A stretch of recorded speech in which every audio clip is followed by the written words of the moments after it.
L'Assemblée nationale a été instituée par la Constitution ivoirienne du 31 octobre 1960.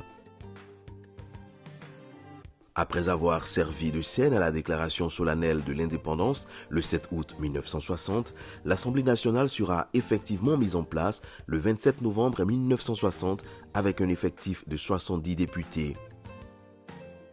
À ce jour, elle en compte 255. L'Assemblée nationale de Côte d'Ivoire obéit à une organisation propre à elle, dont l'organe directeur est le bureau. Outre le bureau, l'on compte également la conférence des présidents, les commissions qui sont au nombre de 7 et les groupes parlementaires. Les 7 commissions sont les suivantes. La commission des affaires générales et institutionnelles, CAGI. La commission des affaires économiques et financières, KEF. La commission de la recherche, de la science, de la technologie et de l'environnement, CRSTE. La commission des relations extérieures, CRE. La commission des affaires sociales et culturelles, CASC. La commission sécurité-défense, CSD.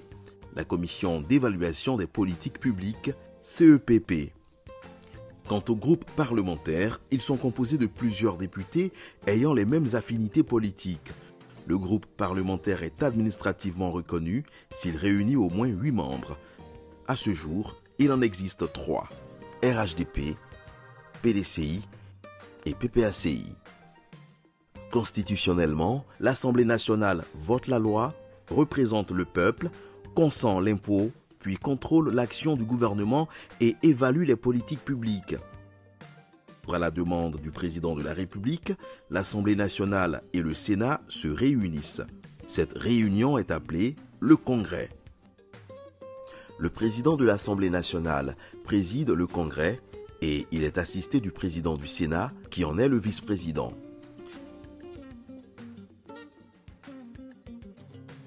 Élu le mardi 7 juin 2022 sous la bannière du RHDP et avec le soutien de toute l'opposition politique, le président Adama Bictogo est le 11e président de l'Assemblée nationale de Côte d'Ivoire et le 3e de la 3e République.